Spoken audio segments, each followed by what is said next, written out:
இந்த நாளின் காலை வேளையிலே ஆண்டவர் நமக்கு தருகிற வார்த்தை லூக்கா 7வது அதிகாரம் 50வது வசனம்.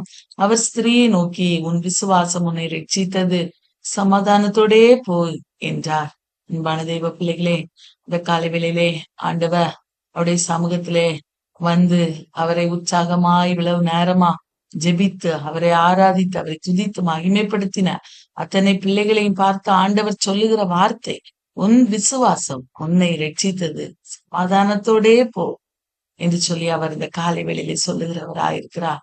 அன்பான தெய்வ பிள்ளைகளே, ஒருவேளை ஏதோ பயத்தோடு ஏதோ ஒரு திகிலோடு ஒருவேளை நீங்க இந்த இடத்துல வந்திருக்கலாம். இந்த காலை வேளையில ஆண்டவர் சொல்கிறார், நீ அவரிடத்துல வைத்திருக்கிற அந்த விசுவாசம் அது பெரியது. அது உன்னை இந்த காலை வேளையில ரட்சிக்கும். இந்த நாள் முழுவதும் அது உன்னை நடத்தும். ஆகவே நீ சமாதானத்தோடே போ. ஆண்டவர் நிச்சயமாய் பெரிய காரியங்களை உன்னுடைய வாழ்விலே செய்வார் என்று சொல்லி ஆண்டவர் இந்த காலை வேளையிலே வாக்கு கொடுக்கிறார். அன்பான தெய்வ பிள்ளைகளே, இந்த வார்த்தையானது பாவியாகிய ஸ்திரீயை பார்த்து சொல்லப்பட்ட வார்த்தை. நம்ம எல்லாருக்கும் அந்த ஸ்திரீயை குறித்து தெரியும் பிரியமானவர்களே. அன்பான தேவ பிள்ளைகளே, ஒரு நாளிலே சீமோன் என்கிற ஒரு மனிதனுடைய வீட்டுக்கு ஆண்டவர் வருகிறார். அங்கே வரும்போது போஜனம் பண்ண வேண்டும் என்று அவன் வேண்டிக் கொண்டபடியினாலே இயேசு கிறிஸ்து அவனுடைய வீட்டுக்கு போகிறார். அங்கே அப்பொழுது பாவியாகிய ஸ்திரீ இதை கேள்விப்படுகிறாள்.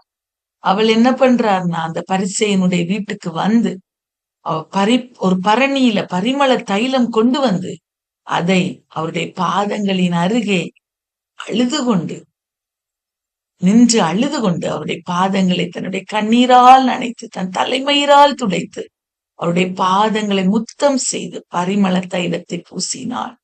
அழுது கொண்டு கண்ணீரால் நனைத்து தலைமயிரால் துடைத்து பாதங்களை முத்தம் செய்து பரிமள தைலத்தை பூசினாள். எத்தனை வேலைகள் பாருங்க, ஆண்டவர் மேல எவ்வளவு அன்பு பூசினாள். அன்பான தெய்வ பிள்ளைகளே, இதை பார்த்த போது அந்த பரிசேயன் அவங்க வீட்டுக்கு வந்த இயேசு யாருடைய வீட்டுக்கு வந்தாரோ அந்த சீமோன் என்கிற அந்த பரிசேயன் பாருங்க, நிறைய காரியங்களை சொல்லுகிறார். தம்மை தொடுகிற ஸ்திரீ இன்னார் என்றும் இப்படிப்பட்டவள் என்றும் தீர்க்கதரிசியாயிருந்தால் அறிந்திருப்பாரே, இவள் பாவியாயிருக்கிறாளே என்று தனக்குள்ளே தான் சொல்லிக் கொண்டார். தன்னுடைய இருதயத்துக்குள்ளே அவன் சொல்லிக் கொண்டான். ஆனா இயேசு தெய்வம் அல்லவா, அவனை அறிந்து உடனே சொல்லுகிறார், சீமோனே, உனக்கு நான் ஒரு காரியம் சொல்ல வேண்டும். என்னவென்றால், 2 பேர் ஒரு மனிதனிடத்துல கடன் பட்டு இருந்தார்கள். ஒருவன் 500 வெள்ளிக்காசும் ஒருவன் 50 வெள்ளிக்காசுக்கும் கொடுக்க வேண்டியதா இருந்தது. அவர்களுக்கு அது கொடுக்க முடியாமல் போன போது அந்த மனிதன் அவர்கள் இருவருடைய கடனை மன்னித்து விட்டார். ஆனா அந்த 2 பேர்ல யார் அந்த மனிதன் மேல அன்பாயிருப்பார், சொல் சீமோன் என்று சொன்னார். அப்பொழுது சீமோன் சொன்னார், எவனுக்கு அதிகமாய் மன்னிக்கப்பட்டதோ அவன் அதிகமாய் அன்பு கூறுவான் என்று சொன்னான். அன்பான தெய்வ பிள்ளையை உடனே ஆண்டவர் இயேசு அவனை பார்த்து சொல்லுகிறார், சீமோனே, நீ இந்த ஸ்திரீயை பார்க்கிறாயே, இந்த ஸ்திரீயை குறித்து எத்தனை காரியங்களை உன்னுடைய இருதயத்துல நீ பேசினாய், எத்தனை காரியங்களை சொன்னாய். இன்னைக்கு நீ இந்த ஸ்திரீயை பார்க்கிறாய் அல்லவா, அந்த ஸ்திரீக்கு நான் உன்னோட வீட்டுல பிரவேசிச்சேன், இவ்வளவு நேரமா இருக்கிறேன், ஆனா நீ என் கால்களுக்கு தண்ணீர் தரல. ஆனா அவளுடைய கண்ணீரால் என்னுடைய கால்களை நனைத்து அவளுடைய தலைமயிரால் அவைகளை சுத்தம் செய்தாள். நீ என்னை முத்தம் செய்யல, ஆனா அவளோ உட்பிரவேசித்தது முதல், இந்த வீட்டுல உட்பிரவேசித்தது முதல் என் பாதங்களை ஓயாமல் முத்தம் செய்து கொண்டிருக்கிறாள். நீ என் தலையில எண்ணெய் பூசவில்லை, இவளோ என் பாதங்களில் பரிமள தைலம் பூசினாள். அன்பான தெய்வ பிள்ளையே, ஆண்டவர் சொன்ன வார்த்தையை கேட்டு ஆண்டவர் மறுபடியும் சொல்ற, நான் உனக்கு சொல்லுகிறேன், இவள் செய்த எல்லா அநேக பாவங்கள் மன்னிக்கப்பட்டது. இவள் மிகவும் அன்பு கூர்ந்தாளே, என் மேல மிகவும் அன்பு கூர்ந்தாளே. எவனுக்கு கொஞ்சம் மன்னிக்கப்படுகிறது அவனுக்கு கொஞ்சமாய் அவன் கொஞ்சமாய் அன்பு கூறுவான் என்று சொன்னார். அன்பான தெய்வ பிள்ளைகளே, பாவங்களை மன்னித்த அந்த ஆண்டவர் மேல வைத்திருந்த அந்த அன்பை அவள் வெளிப்படுத்தினாள். சீமோனுக்கு அது வெளிப்படுத்த தெரியல, வெளிப்படுத்தணும். அது இயேசு விரும்புகிறார். நான் மனசுக்குள்ளாலே வச்சிருக்கிறேன், மனசுக்குள்ளாலே ஜெபம் பண்ணுவேன், நான் மனசுக்குள்ளாலே அப்படியே யாருக்கும் தெரியாத மாதிரி பரிசுத்த வாழ்க்கை வாழ்வேன். இல்லை, வெளிப்படுத்தணும். நம்முடைய கிரியைகளை வெளிப்படுத்தும் போதுதான் ஆண்டவர் அதுல மகிழுவார் பிரியமானவர்களே. இந்த ஸ்திரீ ஆண்டவர் தனக்கு செய்த நன்மைகளை அவள் ஏதோ ஒரு காரியத்திலே வெளிப்படுத்தினாள். அதை அநேகர் பார்த்தார்கள். அந்த சுவிசேஷம் எல்லா இடங்களிலும் அறிவிக்கப்பட்டது. அவள் செய்த காரியம் எல்லா இடங்களிலும் பேசும்படியாய் மாறினது. அன்பான தெய்வ பிள்ளைகளே, அவ்வளவு இயேசுவின் மேல அன்பு. எந்த மனிதன் இயேசுவின் மேல அன்பாயிருக்கிறான், எந்த எந்த ஒரு மனுஷி இயேசுவின் மேல அன்பாயிருக்கிறான், அவர்கள் சும்மா இருக்கவே மாட்டாங்க. அவங்க மௌனமா இருக்கவே மாட்டாங்க. ஆண்டவருக்காக எதையாயிலும் செய்யணும்னு நிற்பார்கள் பிரியமானவர்களே. அதை தான் இந்த ஸ்திரீ செய்தா. ஆண்டவர் தனக்கு செய்த நன்மைகளை அதிகமாய் அவருக்காக அதுக்கு பதிலா நான் ஏதாயிலும் செய்யணும்னு சொல்லி அவ இருதயத்துல ஒரு வாஞ்சை இருந்தது. அதை என் ஆண்டவர் அதை கனப்படுத்தினார். உன் பாவங்கள் உனக்கு மன்னிக்கப்பட்டது என்று சொன்னார். அன்பான தேவ பிள்ளை ஆண்டவர் விசுவாசம் உன்னை ரட்சித்தது, சமாதானத்தோடே போ என்று சொல்லி ஆண்டவர் அனுப்பி வைக்கிறார். இந்த காலைகளில் எந்த பிள்ளைகள் ஆண்டவரிலே அதிகமாய் அன்பு கூறுகிறார்களோ, ஆண்டவர் செய்த நன்மைகளை நினைத்து அவர் மேல அன்பு, அவருடைய பாதத்துல ஓயாமல் உட்கார்ந்திருந்து முத்தம் செய்து கண்ணீரால நினைக்கிறார். இந்த உலகத்தின் மனிதர்களுடைய மத்தியில் அல்ல, ஆண்டவருடைய பாதத்துல உட்கார்ந்திருந்து கண்ணீரால நினைத்து அதை ஆண்டவருடைய சமூகத்திலே தன்னுடைய காரியங்களை தெரிவிக்கிற பிள்ளைகள் ஆண்டவர் கனப்படுத்த வேண்டும் என்று சொல்லி ஆண்டவர் விரும்புகிறார். அவருடைய வாழ்விலே பெரிய நன்மைகளை அவர் தர விரும்புகிறார். பிரியமானவர்களே, இந்த காலை வேளையிலே ஒருவேளை நம்ம வடிக்கிற கண்ணீர்கள், நம்ம ஆண்டுடைய பாதத்துல அமர்ந்திருக்கிற காரியங்கள் உலகத்தின் மனிதர்களுக்கு தெரியாம இருக்கலாம்.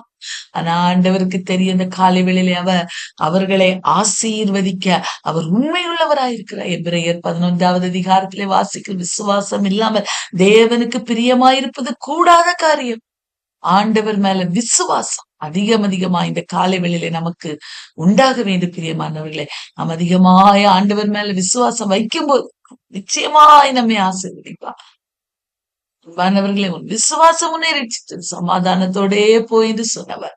இந்த ஸ்திரியை பார்த்து சொன்னவர். இந்த காலை வேளையில நம்ம எல்லாரையும் பார்த்து சொல்லு, நம்மை ஆசீர்வதிக்க வேண்டும் என்று சொல்லி அவர் விரும்புகிறார். பிரியமானவர்களே, நம்ம அதற்கு செய்ய வேண்டிய காரியம் அவர் மேல இருக்கிற அந்த அன்பை வெளிப்படுத்த பாருங்க. வீட்டுக்கு இயேசுவை வீட்டுக்கு அழைப்பித்தவன் சீமோன், ஆனா ஆசீர்வாதத்தை பெற்றுக் கொண்டவள் பாவியான ஸ்திரீ. சீமோன் குறை சொன்னான், எதை பார்த்தாலும் குறை. அவ பாருங்க, அவளுக்கு ஆண்டவர் செய்த நன்மைகளின் நிமித்தமாய் இயேசுடைய பாதத்தை கழுவி சுத்தம் செய்கிறார். அது அவன் சொல்றா பாருங்க, யார் இவள் என்று இவருக்கு தெரிஞ்சிருந்தா, தீர்க்கதரிசியா இருந்தா இவருக்கு தெரிஞ்சிருக்கும். மனசுக்குள்ளதான் நினைக்கிறான். பாருங்க, நம்மளும் அநேக நேரங்களில் எதை எடுத்தாலும் குறை, யாரை பார்த்தாலும் குறை, இப்படி சொல்லுகிறவர்களா இருப்போமே. ஆனால் ஆண்டவர் நம்முடைய வாழ்வில கிரியை செய்யவே முடியாது. பிரியமானவர்களே, நம்முடைய வாழ்வை மாற்றணும். நம்முடைய வாழ்வில் இருக்கிற பிரச்சனைகளுக்கு காரணம் நாம் தான்.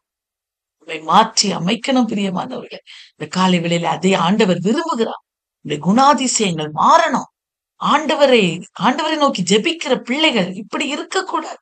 குணாதிசயங்கள் மாற்றப்பட்டவர்களாய், தூய்மையானவர்களாய் ஆண்டுடைய சமூகத்திலே முற்றிலும் நம்மை சமர்ப்பணம் செய்து, ஏசப்பா என்னுடைய குணாதிசயங்கள் இப்படி இருக்கு, என்னால முடியல, உம்முடைய பரிசுத்த ஆவியானுடைய பலனை தாரும் என்று கேட்கும்போது ஆண்டவர் நிச்சயமாய் அந்த பலனை தந்து நம்மை அவர் நடத்த அவர் வல்லவராயிருக்கிறார். இந்த காலை வேளையில அந்த கிருபையை கேட்டு பெற்றுக்கொள்வோம். பாருங்க, வீட்டுக்கு சீமோனுடைய வீட்டுக்கு வந்தார். சீமோன் குறை சொன்னபடினால, மனதுல தேவையில்லாத காரியங்களை யோசித்து சிந்தித்தபடினால ஆசீர்வாதத்தை பெற முடியல.